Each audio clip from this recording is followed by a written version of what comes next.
Okay, hello, my name is Chad Thorson. I'm with Burleigh County SCD, and we'll be talking, JD Hanson and I will be talking about technology for improving tree plantings. All right, I'm gonna turn it over to JD, let him get rolling here. All right, so I'm JD Hanson. I'm the district manager for the Oliver SCD, and we're going to start with some stuff on the auto steer. So let's see, switch slides, Chad. All right, so just some kind of key terms. I'm not necessarily going to go through them, as obviously we're talking auto steer, just a GPS guidance system. Probably what we'll talk about most is the AB line. So a reference line set for each field that the tractor guidance follows. A plus is similar to the AB, but you set it for 0 degrees, 180 degrees, and then the identical curve, which just if the tree row is curved, all the rows will match that curve. So why did our SCD purchase auto steer? Basically out of frustration. We wanted precision, accuracy, it's convenient, and it's efficient. And I'll just add that, yeah, I pretty much ditto that, same reasons for Burleigh County. All right, so this was one of our frustration plantings. This was planted in 2005 prior to me working for the district. The producer wanted to do some more trees in 2008. And when I was out visiting with him, he, as much as he liked this planting, he had lots of complaints. He would run his mower between the rows, and in some places he would be on the fabric. The next place he'd have to come back with a whole other pass. So this planting would have benefited him with an AB line and even the identical curve on the west end, the AB line pretty much everywhere else. So this is kind of when basically our district started kind of talking about auto steer in 2008. All right, 2010, the conversation came up some more. The farmer here, as you can see in my green line, is where the trees that we planted went. You can see the existing rows to the east.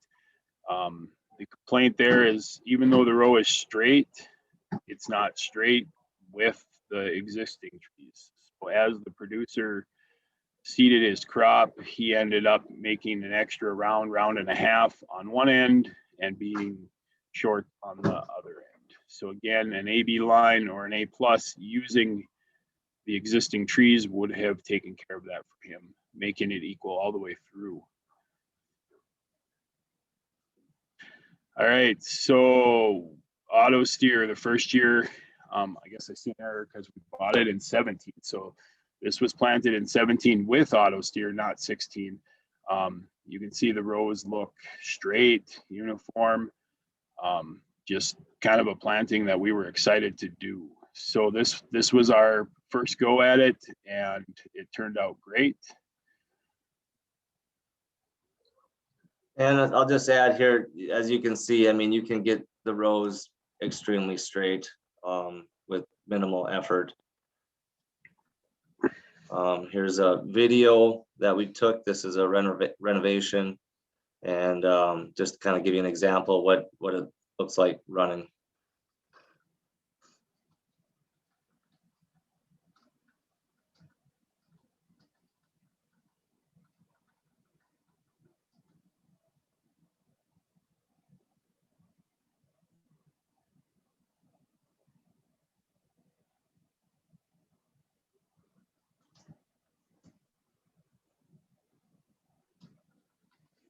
Okay. Oops. Okay, so you can see it went straight, but how about curves? So this is a pretty good sized planting along a slough. The terrain, it kind of drops down. There's a hill, there's a curve, there's a wet area down in here we had to work around. And so 12 rows, 1,200 feet each, that's a pretty good size planting. And so this was actually minimal effort to get this one staked out. All right, so this planting was done last year for out at BNI Coal on reclaimed land.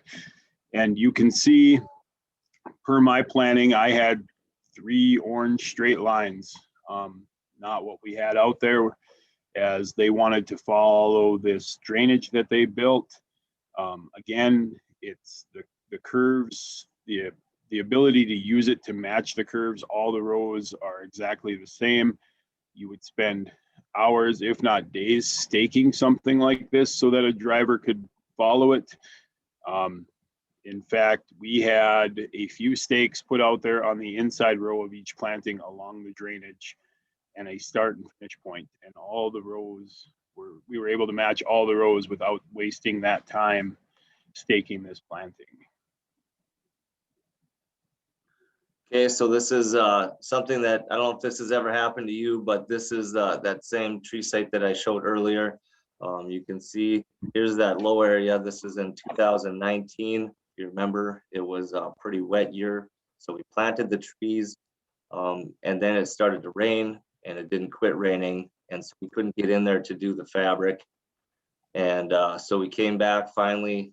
We felt that it had dried up enough, and this was our tree site. So as you can see, pretty difficult to find any trees in there. So this is just one thing that was handy, was we had a rototiller, and basically we could just offset, because all the names or the sites that we go to for each planting are stored in there in the GPS. So you can just bring up that same planting.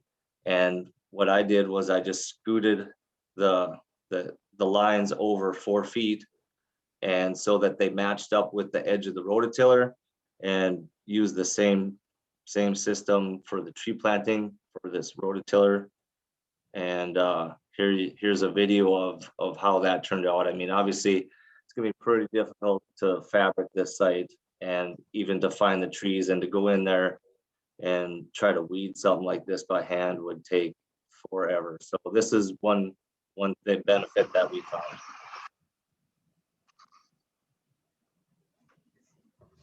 So where are the trees at?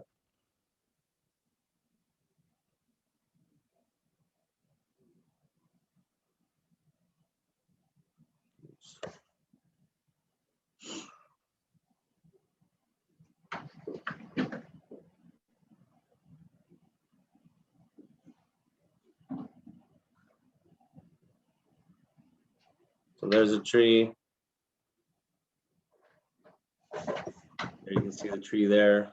There's another one there. And it just basically followed the line where the tree row went.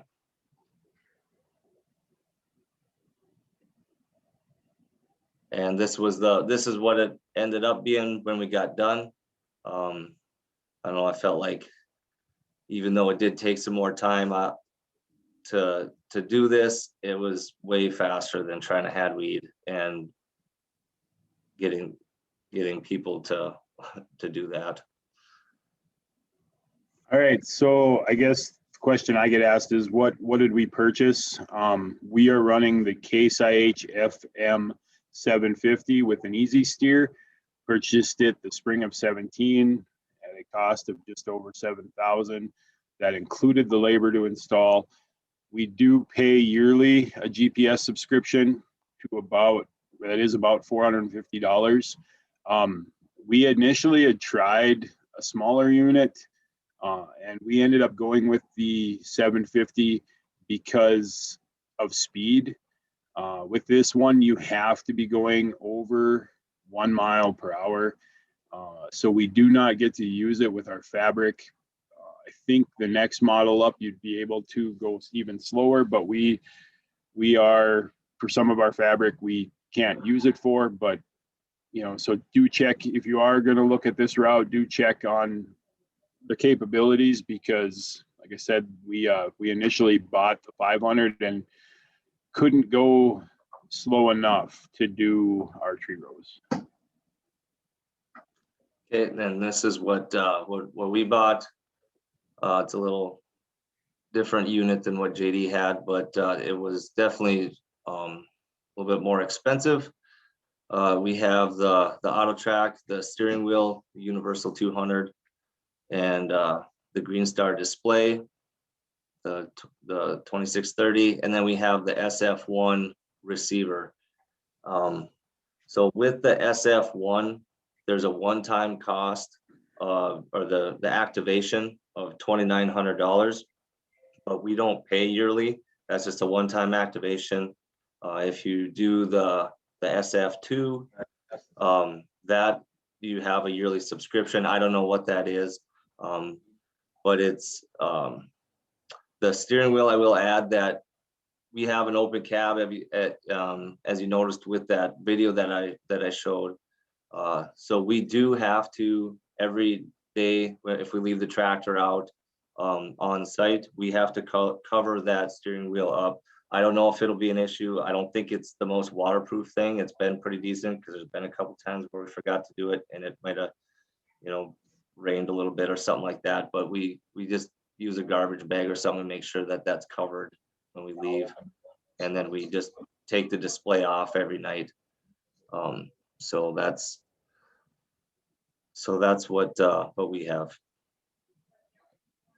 All right, so what have I found out over the years? Some of the good, I mean, obviously, if I just in what we saved in that BNI staking, the cost savings through time and that it's saved is pretty substantial. I'm seeing fewer complaints with rows, not being straight or the planting being crooked. Fatigue on the driver. I don't know about you other districts, but my tractor driver is in his 70s. So other than having to teach him how to use auto steer and a computer, there's less fatigue on him. He's able to watch the behind with the crew better. Some of the issues we've seen, we struggled in 2020 with our subscription not working. Spent some time dealing with Case IH trying to figure it out. Turns out it was a satellite issue. Occasionally between 3:30 and 4 o'clock, the machine will just kind of go nuts. From what I've been told is it's switching satellites.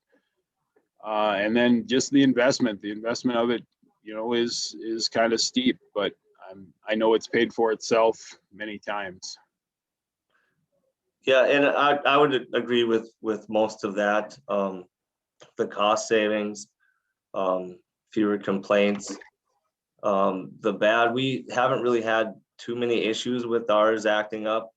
We had maybe, I think, once where it was down for about 30-45 minutes, and that was just we had to renew. Something had to get renewed. RDO's been in our area has been really good to work with. They're usually on it.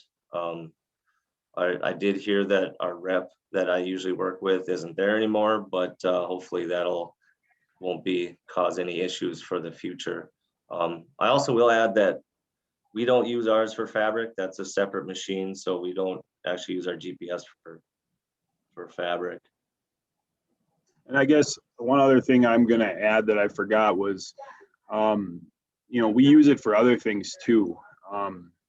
We will plant some cover crops with our tree tractor. It's in there now. We can use it for that. So it does get used other than just during tree season. Yeah, and yeah, same for us. We use it out at the farm for certain things out there for seeding some of the smaller stuff, and yeah. And I guess I will add too that when and I don't know, you can touch on this too, JD, but when we get to a site, how we do it is we unload the tractor and get the tree driver marking the AB line.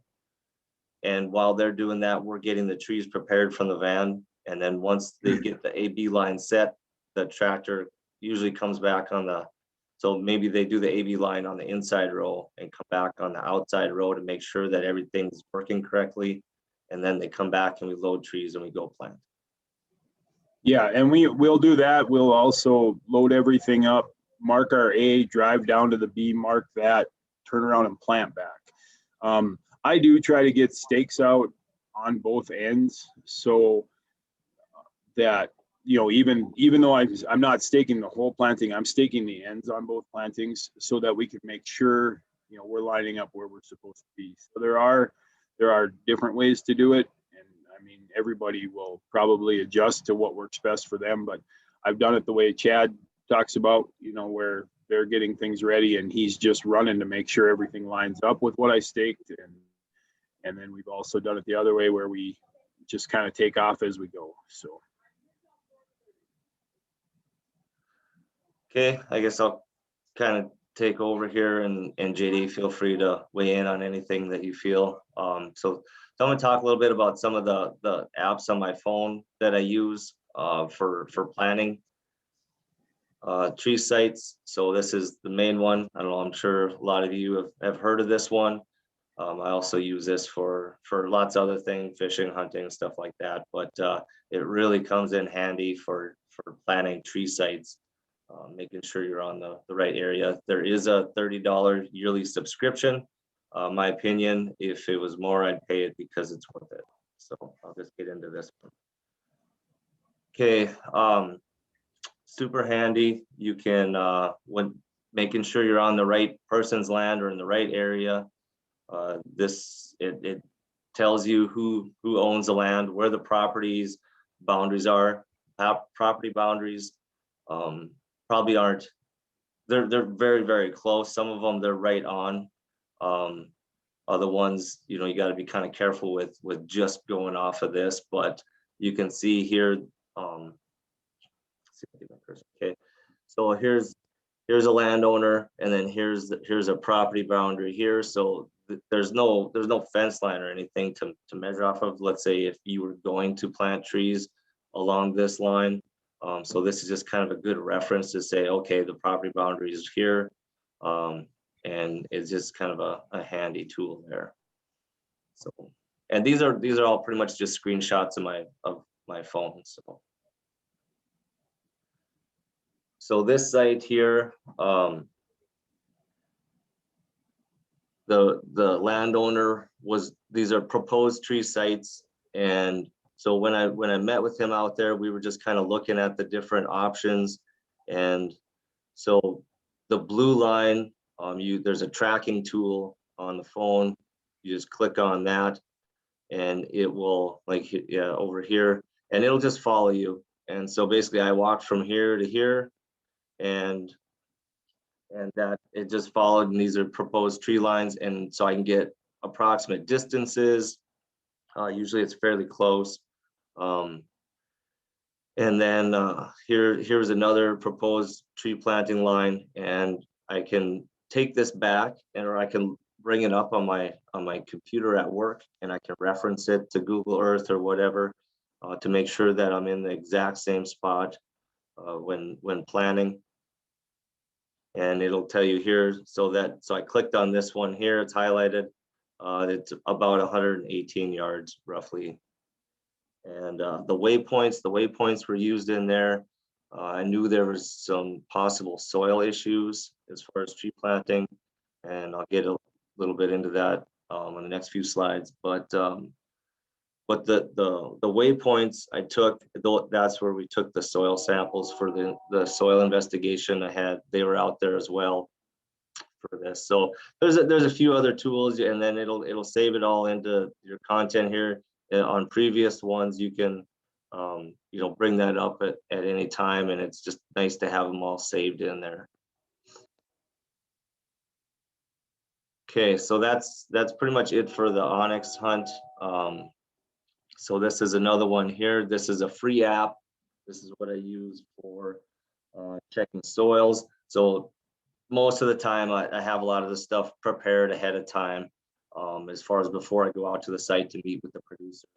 But if sometimes, you're like, well, let's go look at this site over here that I didn't have, printed out ahead of time. And so this is just handy. These tools are just handy to bring those up if that happens. So this is free. It's UC Davis soil maps. Just click on it. This is out on site, and you can see the soil lines on there. And if you can see, here's the transition down here from the arrow with the blue. You can see that there's two different spells there. That line probably maybe isn't exact, but it it's definitely a good handy tool to kind of get a reference. So you click on this soil here, and it'll bring up the soil layers. So the Williams Bulbels, I know are probably going to be pretty good if I plant trees in that area. And then it transitions over here. You click on this, and it's the Valors. Valors isn't probably the best option for trees. And okay, next app, this is called iNaturalist. Sometimes this can make things more confusing for you if you're not sure on what, like a grass, a tree, or even insects, plants, animals, or what they are. But it has come in handy on at certain times. So if you click on it, this is what the app looks like when it opens up. I don't use the Facebook, Google, or email. I just hit skip, and then it'll bring you up to this page. These are some of my past pictures I've taken, just kind of to see what exactly they were. Maybe I wasn't sure. And so once that pops up, you can hit this plus button, and then it'll ask you if you want to take a photo or choose an image from your gallery. And I haven't used the sound options or anything. This is what it brings you up. So in my gallery, I had this picture of larch, and this is sometimes you got to get close to them. Sometimes it's better far away.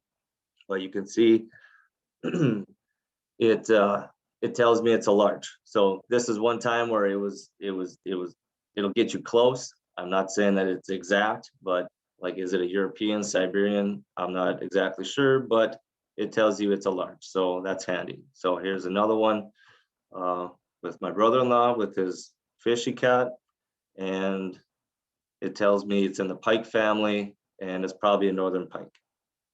So it'll give you options. It'll kind of, I don't know, it can be handy at times.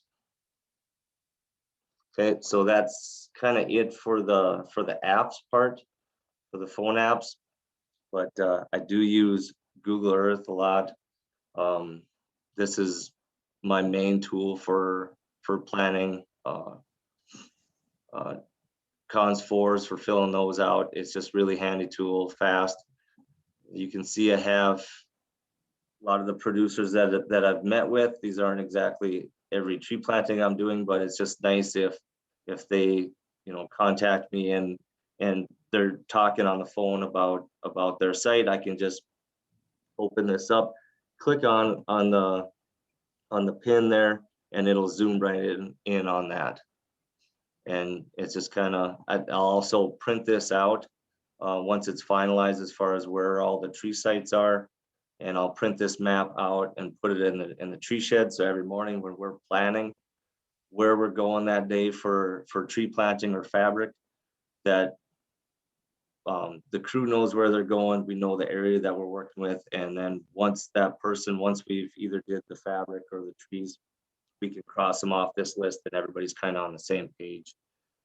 So make sure, we don't forget anybody, or if there's somebody to add or something like that. So you can import PLSS on Google Earth. I don't know, a lot of you probably maybe use Google Earth already, but this is just kind of, I'm just explaining kind of what I use it for. You can see this is that same tree site I had up earlier on my phone, and you can see the PLSS, make sure you're in the right spot. So you can also do soils layers on there. Pretty self-explanatory. I got the soil lines on there. You can also click on them. It can give you detailed soil profile information. There's also a ton more it'll bring up if you want that information. But you can see the two soils that I had talked about earlier. We got the Williams and the Valors. Distance, you can also measure distance on there. It is, I'm impressed on how accurate it is. just by using this tool. I mean, I'm usually within 20 feet, and it's very accurate. It figures in the contours and all that stuff. So it'll tell you the length. You can do your acres. You can do all kinds of stuff on there. So this line here, you can see there's this kind of follows it from the west to the east. You can see it probably this dip down in this area here. You can actually see it over on this picture here. Here's that dip, and it shows up right here. So you may not be able to see it from the directly above, but if you angle it down, you can see it's right there. So the contours, that's another thing that I like. Before you get to a site, you can kind of see what you're dealing with. This is that same area. This is from the east, looking back west towards that farmstead. You can see back in the distance here, here's a tree row. Here's that renovated one as well that we did. But you can see there's a big hill here. Here's a low area where those Valor's soils were. So you can just kind of get an idea before you even get there. You can kind of see where that area is. It also has a 3D feature. It's got kind of some extra stuff down in here you can look at. Usually this doesn't work in a lot of areas, except for near towns or stuff like that. In every area, you see the depth the trees are, the houses, but it can be pretty handy in certain areas where it's available. Street view, this is also handy. It is kind of outdated in a lot of areas. Some of this imagery is fairly old, but you can see this is this house here. If I go to the street view, basically it's right on the corner here, looking into that same area there.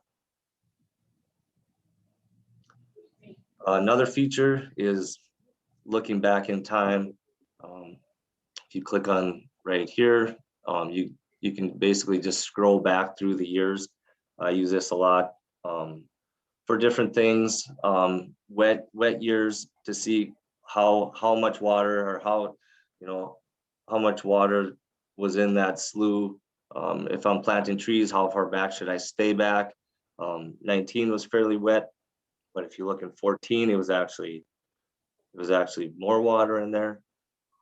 So it's just kind of handy tool for that. Just kind of look back and say, well, how wet or how dry was that area when that slough? You don't want a dry year. How empty did that slough? Was it all the way dry? So here's just some more imagery of that. 14, you can see, was a wet year. Probably don't want to be planting trees down in here. 11 was even wetter, and there was a ton of water in that area. So it just kind of it's just good tools. 06 was extremely dry. You can see most of these were all dried up. And I don't know how far back it goes. I don't know. This is just an image from 97. I don't know if it goes back to the early 90s or where that imagery stops, but it's just kind of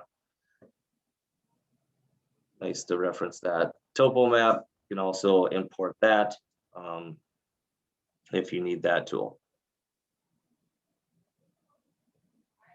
So shape files. So I don't know if you remember, we had an email from NRCS a while back about an issue with trees and Basin Electric power lines.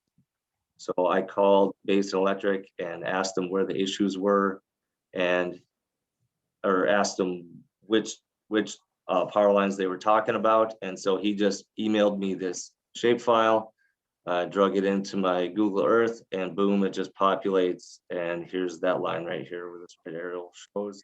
These are the lines they were referencing. So just, I don't know, there's probably a ton more stuff on here that you can do that I don't know about, but this is just handy stuff that I use. Yeah, I'm gonna just add, Chad, back to that one.